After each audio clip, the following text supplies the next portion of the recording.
Students, welcome to another lecture of periodic classification of elements. In the last class, we have classified all the elements based on the orbitals or the subshells in which the last electron is present. If the last electron or the valence electron, or you can also call it as differentiating electron, the electron which differentiates one element from the other element, that last electron is called as differentiating electron. In which subshell is the differentiating electron? On that basis the element is grouped into a category, right? All the elements in which S subshell is having the differentiating electron are grouped as S block elements, and in S block elements the first two groups present on the left side of the table comes. Coming to the other block in which the differentiating electron is present in the P subshell, they are grouped under P block elements present on the right side of the periodic table, and the other block which is a D block elements in which the differentiating electron enters into D subshell called as D block elements.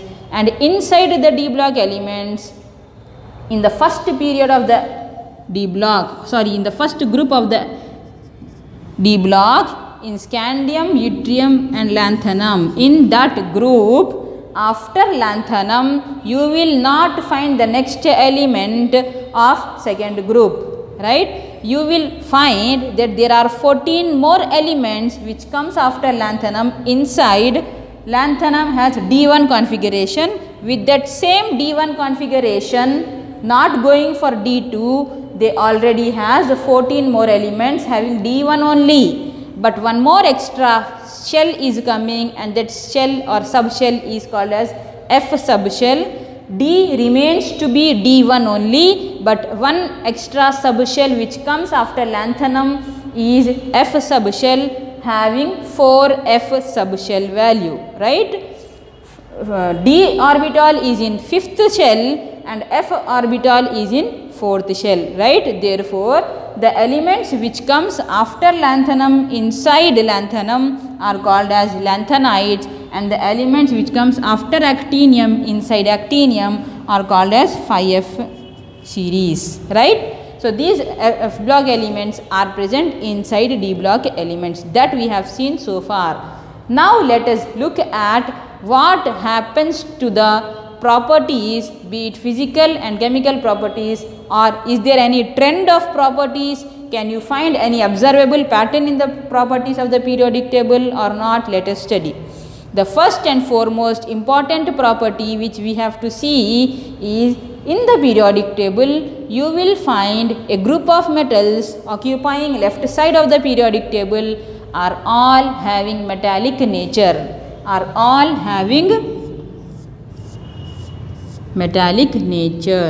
right? All first and second group are all having metallic nature, and D block elements also, all the D block elements are also having metallic nature, right? So, metallic nature means the elements present in that area or region are all metals. That means metals have high melting and boiling point. Even these elements which comes under these groups are also having metallic nature, except mercury and gallium. They are the exceptions in which their melting point is very less. But apart from those two, all the elements in this area are metals in nature, right? What happens to the metallic nature in this area is, as you go from left to right,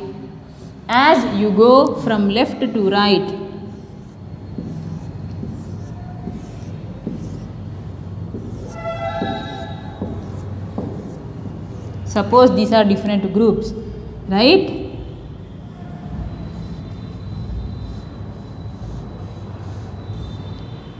All these regions which comes above this line, zigzag line, are purely non-metals. Who comes under these? Boron, carbon, nitrogen, phosphorus. After nitrogen, oxygen. After oxygen, fluorine, neon, argon, krypton. All of them are having non-metals, are purely non-metal in nature. Below them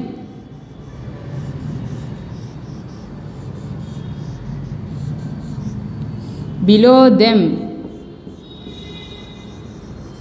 Whoever comes in these are having partly metallic nature and partly non-metallic nature. So they are called as semi-metals, possessing the nature of both metals as well as non-metals. So they are also called as metalloids. Who are metalloids? Are these elements. In between these thick lines, the elements which are present are metalloids. And below that line, all the elements who are present are metals only, right? So in the periodic table, if you pay attention, you will find that all the portion towards left hand side of the periodic table, from this area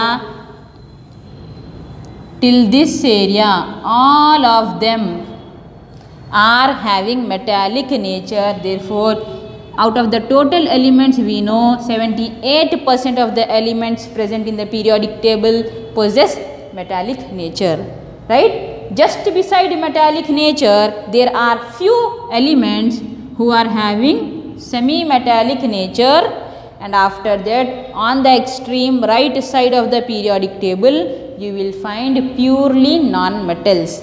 Non-metals are either gas or not, but their melting point and boiling points will be lesser compared to metals, except boron and carbon.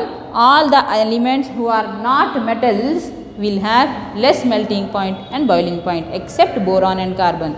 All the metals have high boiling point and melting point except mercury and gallium, right? That is the general nature of metals and non-metals, right? So the trend which we will see is from left to right. If you go from left to right, what happens to metallic nature? It is getting reduced. From left to right, metallic nature, left side so many metals, right side less metals, right? So from left to right, metallic nature decreases, right? And if you see from top to bottom, what happens? Non-metals, semi-metals, metals. From top to bottom, metallic nature is increasing. From top to bottom, metallic nature is increasing, and from left to right, metallic nature is decreasing. This is the important trend based on which all the properties depend for metals. What is the speciality of metals? Whosoever are metals are having high melting and boiling point, and they are having a special property of malleability and ductility. Malleability means they can be drawn in the form of sheets, and ductility means they can be drawn in the form of wires, thin wires. You can draw this element in the metal in the form of thin wires or thin sheets, right? This is the special nature of metals, and these are the metallic nature. Left side all the elements metals, right side all the elements non-metals. In between these, except this diagonal line, below diagonal line metals, above diagonal line non-metals. In the diagonal line there are semi-metals, right? So please look, note down the metallic nature of the elements, and now we will move towards periodic properties or chemical properties of the periodic table, right? And what happens to the periodic properties in the table along the period and along the groups? Let us look at the first property, periodic property, which is atomic radius. What is atomic radius? First we should know that, right? If this is the atom in which the center is occupied by a nucleus, atom is this and the center of the atom is nothing but nucleus. What is the radius of the atom? The distance between the center of the nucleus and the outermost electron of an atom is called as atomic radius, right? Atomic radius. This is the atomic radius. How can you measure the atomic radius? Atomic radius can be measured by covalent in the form of covalent radius, right, for non-metals, and in the form of metallic radius for metals. If they are metals, you cannot take their covalent radius. If they are non-metals, you cannot take their metallic radius, right? So if they are metals, you have to take metallic radius. If they are non-metals, you have to take covalent radius. Covalent radius means as non-metals will have covalent bond between each and every atom, right? Covalent bond is formed between all the atoms in a non-metal, right? Covalent bond, how does it form? By sharing an electron pair. This nucleus shares an electron pair, this nucleus shares an electron pair. What you have to do? How much is the bond length divided by 2 will give you covalent radius. Bond length you can easily determine experimentally, right? Take the average of bond length, you will get covalent radius for non-metals. If they are metals, because for non-metals they can be near or they can be far depending on its bond length. If the bond length is more, they can be far away from each other. If the bond length is less, they can be near to each other. For metals, they are always compactly arranged and the internuclear distance between one atom and the other atom can be easily determined in the form of metallic radius, right? So now, these are the ways by which you can measure atomic radius. Let us look at what happens to atomic radius in period from left to right and in groups from top to bottom. From left to right, let us take lithium, sodium, potassium, rubidium, cesium and francium. What was the valence electronic configuration for lithium? 2s1, 3s1, 4s1. I am just taking this group as an example because it is the first group, right?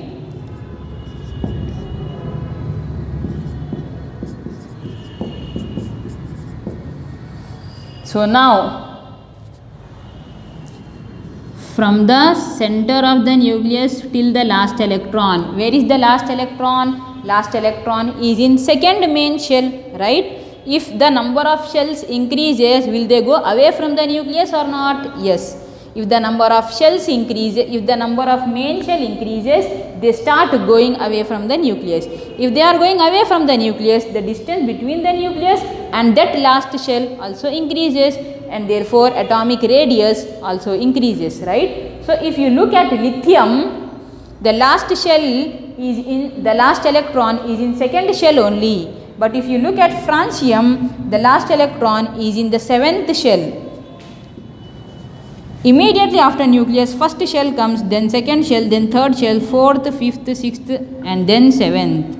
So distance between nucleus and seventh shell, is it more or less? It's more, right? Therefore, if the distance between these increases, atomic radius also increases, size of the atom also increases. It is not only fixed for this group, for all the groups. As the principal quantum number increases, principal quantum number means this. As the principal quantum number increases, the size of the shell also increases and the electron goes away from the nucleus. Therefore, atomic radius also increases from top to bottom. Not just for this group, for all the groups, right? Coming to periods. Let us take lithium, beryllium. After lithium who comes? Beryllium. Then boron, carbon, nitrogen, oxygen, fluorine, neon, right? Lithium means 2s1, beryllium means 2s2. Here 2s2, 2p1, 2s2, 2p2, 2s2, 2p3, 2p4, 2p5, 2p6, right?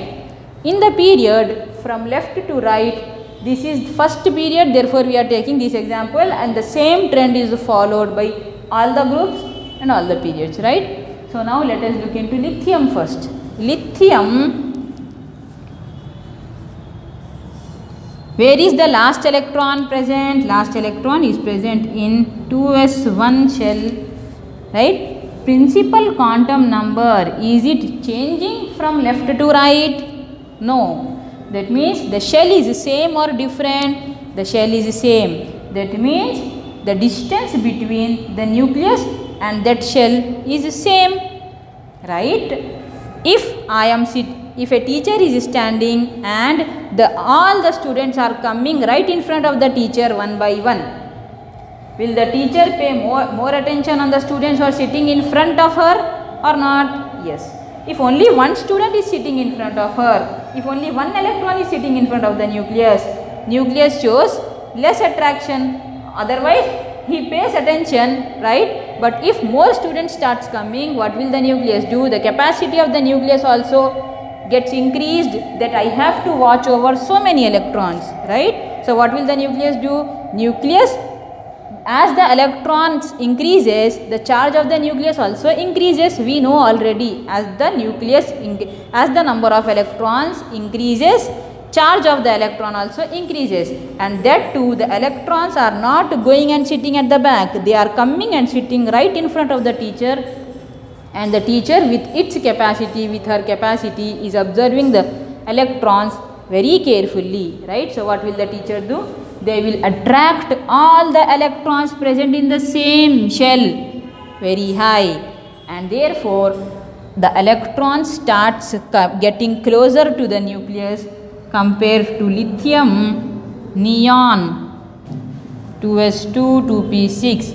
There are 8 electrons in neon. The charge of the lithium will be less, the charge of the neon will be more. Nuclear charge of lithium is less and nuclear charge of neon is more. Therefore, neon has got more capacity to attract the nuclear electron towards itself, and electron comes closer, and that will make the atomic radius in a period from left to right, in the same period, not in the different. Lithium from here and chlorine from here you should not compare. In the same period, lithium has only 1 electron and nuclear charge is less. Neon has got 8 electrons and its nuclear charge is more. Therefore, it will attract the electrons toward itself more than lithium, and therefore, if it is attracting, what will they do? They will come they have no other option but to come closer to the nucleus, and the atomic radius of the neon atom gets reduced. So compared to lithium, the size of the neon is lesser because they are in the same period, right? From left to right, atomic radius decreases by increasing the number of electrons. Atomic radius decreases from left to right because there is increase in the capacity of the nuclear charge. So from top to bottom, atomic radius increases, and from left to right, atomic radius decreases, right? That is for atomic radius. Let us look at ionic radius. What happens to ionic radius? Ionic radius, when you say, ion can be positively charged or cation, and negatively charged or anion. Suppose I am having a molecule, say oxygen. Okay. What is the electronic configuration of oxygen? 1s2, 2s2, 4. Right? 2p4. And this is a neutral atom of oxygen. What I will do is I will add 1 electron so that it becomes 2p5. What I am doing is I am adding only electron. So, to the same atom, nuclear charge is not changing. Is it changing? Are you increasing the nuclear charge also? No, you are externally adding only electron, and therefore nothing happens to nuclear charge. Nuclear charge remains the same, only 1 extra electron is added. That extra electron which you have added is like a guest just sitting outside, right? So, now that extra electron which is coming as a guest will not have that much attraction over nucleus, and size of the atom increases in the anions. If you add more electrons, if an extra guest comes, they will go and sit at the back, and the nucleus will not show that much attraction on the guest who are at the back. Therefore, distance from the nucleus and the last electron is more. So, if that is more, even atomic radius or ionic radius is also more. That is only for anions. If you increase the number of electrons from 1 to 2, the distance increases even more, right? So, in the ionic radius for anions, if you add more electrons, this radius increases even more, right? Suppose you remove electrons. I will take the case of lithium. Lithium, what is the configuration? 1s2, 2s1. This is neutral lithium. I will remove one electron from neutral lithium. From where will I remove electron? From here. Right? This was first shell, this was second shell. There was 1s2 here and there was 2s1 here. What I have done is, I have removed an electron from the last shell. There is no more electron in the last shell. What happened to the size of the atom? It got reduced. Therefore, for cations, nuclear charge is same, electrons became less, right? The charge gets divided on the electrons, right? So, if the electrons became less, the electrons who are just beside nucleus will have more attraction, and therefore atomic radius decreases if you remove an electron. Atomic radius increases if you add an electron, and atomic radius decreases if you remove an electron. That is for ionic radius, right? Let us look at the next property of ionization potential. The next periodic property is ionization potential. Means, just now what we have seen was removal of electrons we have seen and addition of electrons we have seen. To study about ionization potential, you need removal of electrons only, not addition of electrons. How easy it is to remove an electron from a neutral atom, that much energy, how much energy it is required is nothing but ionization potential. Suppose I will take the example of the same lithium atom in which 1s2 is one shell, 2s1 is another shell, right? This is neutral lithium atom. From this neutral lithium atom having 1s2, 2s1 configuration, the amount of energy I need to remove this electron means the last electron, the amount of energy required to remove an electron from the last shell. For lithium, who is the last shell? This is the last shell. For sodium, the last shell is 3s1. For potassium, the last shell is 4s1, right? For any atom, the amount of energy I need to remove an electron from the last shell in a neutral gaseous atom. The atom should be neutral, it should not be positive ion, it should not be negative ion. From a neutral atom, how much energy I need to remove the electron from the last shell, that much energy is called as ionization potential. That energy I need to remove an electron from the last shell of the atom is called as ionization potential. The condition here is it should be neutral atom and gaseous in nature. So, before removing an electron, you should convert whether it is metal or non-metal or what have you into a gaseous atom, and only then you have to remove an electron, right? So, from a neutral atom, if you are removing one electron, what will you get? You will get lithium plus.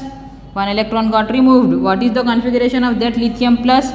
Last electron got removed. Left over is only 2 electrons, 1s2. So, you are getting unipositive ion.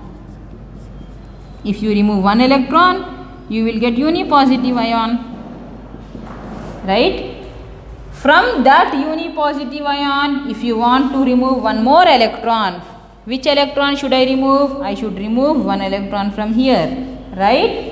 That energy is called as second ionization potential, and the previous one becomes first ionization potential. So, after removing the second electron, which ion I will get? Bipositive ion. because I removed 2 electrons. Out of 3 electrons I removed 2. How many will be left? Right? So by positive ion you got first energy which you need to get a unipositive ion is called as first ionization potential, right? The energy you need to get a unipositive ion is called as first ionization potential, and the energy you need to get a bipositive ion is called as second ionization potential, right? What happens to that ionization potential in a period from left to right and in a group from top to bottom, we will see in the next class. Okay, thank you.